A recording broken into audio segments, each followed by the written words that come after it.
Once upon a time in Ayegberu, a village nestled amidst swaying trees and murmuring streams, a patchwork of vibrant colors and echoing laughter, where every sunrise whispered tales to rustling leaves and every sunset painted the skies in hues of amber and gold, there lived a young maiden named Olajumoke.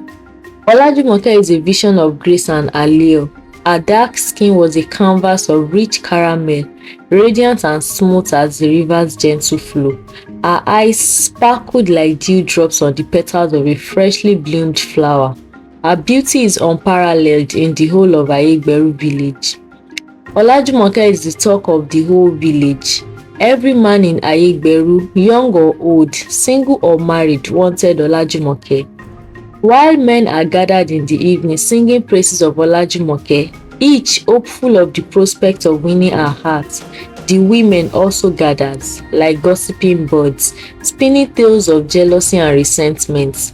Their malicious words dripped like venom, painting portraits of spite against Olajumoke's beauty and all the attention she's getting from men in the village. Over time, Olajumoke became proud and arrogant because of all the attention she was getting from people in the village. The whispers of admiration and the longing gazes of the men started molding her spirit as she decided she is the only best thing in the whole of Ayegberu and no one in the village is worthy of her. Olajumoke's parents noticed the change in her character.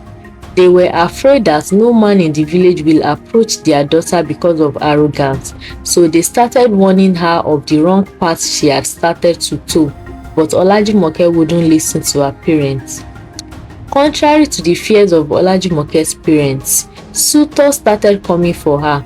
They didn't mind her arrogance as long as beauty will become their wife.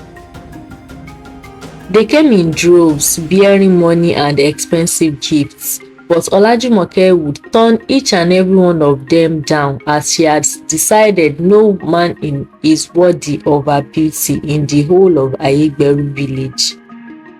She will often tell herself that her future husband will be the most handsome and richest man ever.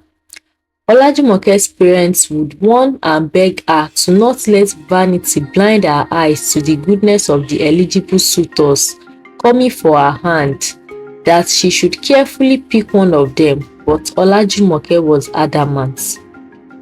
One day, a strikingly handsome man came to ask for Olajumoke's hand in marriage. He introduced himself as Ori, the prince and heir to the throne of a very big and powerful kingdom. Olajumoke was smitten by Ori's very handsome appearance. He was tall, dark, and handsome. He has a beautiful body build. He stands tall with broad shoulders, well-defined chest, and there is an evident sign of wealth all over him. There and then, Olajumoke decided that this is the man she will marry. Olajumoke's parents were, however, curious as they have never heard of the kingdom Ori described before, so they further asked him questions. They asked him why his parents named him Ori, and he told them Ori is short for Oriade, which means head for the crown, as he is the only male child of the king and his position as heir to the throne is not to be contested. He further described how big and vast his kingdom is, and this made Olajumoke even more eager to become Ori's wife as he is her dreams come true. She started daydreaming in her head of how she will spite other maidens in the village with her handsome husband and how all the suitors that's coming for her will be so jealous of her union to Ori. Olajumoke's parents were not too comfortable with Ori's proposal, but after some time, Olajumoke was able to convince them and they accepted. The date for the wedding was set and preparations began for the wedding. The wedding was a grand affair. The groom was accompanied into Ayegberu village in the morning of the wedding by prominent people dressed in expensive regalia. They marched into the village on gallant horses. It was a beautiful sight to behold. Everyone in Ayegberu village came out to witness the wedding of the girl who rejected every eligible suitor in the village. The sight of the beautiful bride and handsome groom captivated the villagers. The groom, tall and regal, possessed a radiant charm that mirrored the golden hues of the sunset. The bride, graceful and enchanting, was adorned in vibrant fabrics with intricate patterns. It was the most beautiful sight the villagers had ever beheld. The couples said their wedding vows, and Ori presented an expensive-looking necklace to Olajumoke as he said his own vows.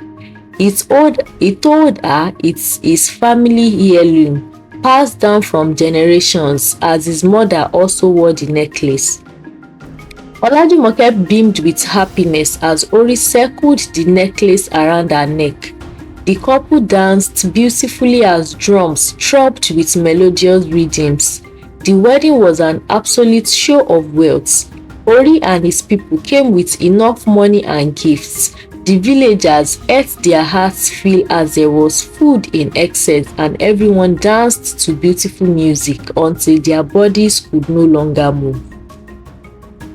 The ceremony eventually came to an end, and it was time for Ori and his people to embark on the journey back home with their new bride. Olajumoke, who was more than eager to go with her new husband, waved goodbye to her parents and other villagers as she set out of Ayegberu village with Ori and his people. The journey was long as Ori came from a faraway village.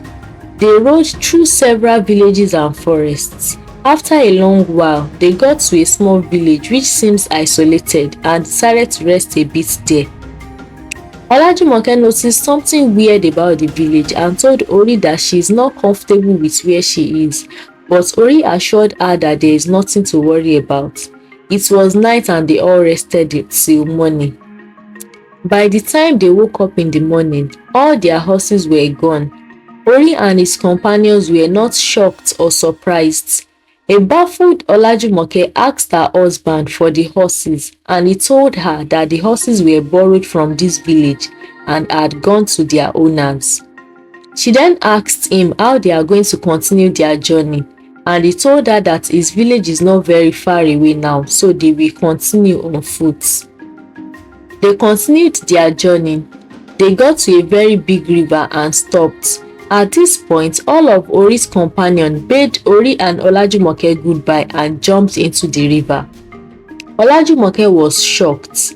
She asked Ori why his companions jumped into the river. He answered that their homes is in the river and they are going home. Olajumoke went from being shocked to very scared as she watched them sink to the bottom of the river. It was at this point that she realized that Ori was not who he painted himself to be. She was confused and didn't know what to do. Just then, a scary-looking boat appeared in front of them. Ori entered and summoned Olajumoke to enter too. Just as Ori was lowering himself onto the boat, Olajumoke wanted to use that opportunity to run away, but to her surprise, the necklace on her neck started singing, telling Ori that she is running away. The necklace sang thus: Ori Ori o Olajumoke ń lọ, Olajumoke, Olajumoke ń lọ. Ori Ori o Olajumoke ń lọ, àpọ́nbépo rẹ̀ Olajumoke ń lọ, arẹ̀rẹ̀ bí òṣùn Olajumoke ń lọ. Ori Ori o Olajumoke ń lọ. Ori turned back and used magic power to drag Olajumoke back to the river bank. Against Olajumoke's will, they boarded the boats and continued their journey. Olajumoke sat still on the boat, sad and scared as she thought about all the kind-hearted and hard-working young men she could have married, but ended up with this scary fine man. They got to the end of the river and unboarded from the boat. They entered into a very thick forest. As soon as they entered the forest, sounds of celebration greeted them. Ori was beckoning to unseen persons returning their greetings. She heard some undertones saying, "Here comes the beautiful one." Olajumoke at this point was petrified. She attempted to remove the necklace on her neck, but she couldn't. She wanted to run away again, but the necklace sang out and Ori stopped her from escaping. She could no longer hide her fear. She started begging Ori to let her go back to Ayegberu village, but Ori paid no heed to her. They got to a very big tree and Ori stopped to whisper to the tree. There and then his legs disappeared. Olajumoke cried out in fear. She wanted to run again at this point but failed like the previous times. They walked further and got to another big tree and Ori's hands disappeared. They continued, got to another tree and Ori's chest disappeared, leaving only his head suspended in the air. At each of these points, Olajumoke would attempt to run, but the necklace and Ori would prevent her from escaping. They continued walking and came out of the forest into a village filled with floating heads. Olajumoke, who thought she had seen the worst of all, fainted at the sight of so many floating heads. She woke up in a creepy hut. Her husband, Ori, and a younger floating head lady, who is a healer, was inside the hut with her. There were noises from outside the hut coming from guests who wants to welcome Ori and his bride. Ori excused himself to go tend to his guests. Olajumoke just laid down, unable to speak or move her body. Days rolled into weeks and weeks into months. Olajumoke was a very sad wife. She wouldn't speak to anyone as everything around her is scary. She would stare into space and sigh several times in the day. She would eat so little food just to hold her stomach and she grew very lean. One day, she summoned courage to ask Ori why he came all the way from here to come and marry her from Ayegberu village. Ori then told her that the news of her beauty and refusal of every eligible suitor reached them in the spirit's land, and he also wanted to try his luck. So he made plans to appear as a very handsome and rich man. He borrowed different body parts from his spirit friends, borrowed water spirits to be his family members, and borrowed horses from the neighboring spirit's land. On hearing this, Olajumoke could only blame herself, as she wouldn't have found herself in this mess if she had chosen one of the hardworking men of Ayegberu village. In the days that follows, she tried severally to escape from the land of heads, but the necklace on her neck would always alert Ori wherever he is, and he will appear to Olajumoke, preventing her escape. She couldn't remove the necklace either, as it's a very powerful necklace. Olajumoke resigned to fate as she could not see any way out of her predicament. One day, while she was cooking inside Ori's hut, she heard an unusual voice calling out to her from a distance. She looked outside to see a raggedy-looking man with complete body. She was so happy to finally see someone who looked like her. She wanted to approach him, but the man signaled for her to stop as the necklace on her neck will alert Ori. He then signaled to her to rub the palm oil she's cooking with all over the necklace. The moment she did that, she was able to remove the necklace from her neck. The man also signaled to her to dig a small hole and bury the necklace inside, which she did. Then the man approached her and told her that he is a very powerful hunter who has been trapped in the land of the heads for a very long time. He came to the land of heads to look for the slate of the heads in order to become more powerful, but unfortunately for him, he couldn't lay his hands on any, and he couldn't find his way out of the land for several months now. He told her that he has witnessed her several attempts to escape, and he is going to help her escape if only she will also help him.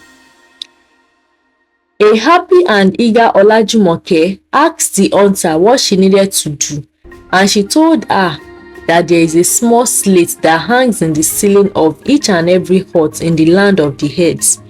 If she can get the slate from her husband's hut, she won't only be helping him get more power, the slate will also be their passage out of the lands of the heads. Olajumoke dashed inside the hut, quickly climbed the ceiling to look for her husband's slate. After a long while, she found the slate, climbed down to go and meet the hunter. The hunter collected the slate from her and held both her hands. He started chanting some incantations. After several attempts at incantations, both of them disappeared from the lands of the heads to appear in a forest. The hunter then thanked the gods and told Olajumoke that they are now in the land of humans. They started trekking until they got to a small village. Olajumoke asked for directions to Ayegberu, while the hunter asked for directions to his own village. They thanked each other and departed. That is how Olajumoke went back to Ayegberu village. Some of the villagers were shocked and felt pity for her upon hearing her story, while some of them felt that it served her right. Olajumoke turned a new leaf. She dropped her arrogance and became sweet and warm to people in the village. She eventually got married to Akinkunmi, a diligent and hard-working young man in Ayegberu village. Akinkunmi is not very rich but has enough to sustain himself and his family. He is a loving, diligent and kind man. Olajumoke and Akinkunmi lived a happy life thereafter. What have you learned from this story? Drop your thoughts in the comment section. Do not forget to subscribe, like and share. Thank you and bye-bye.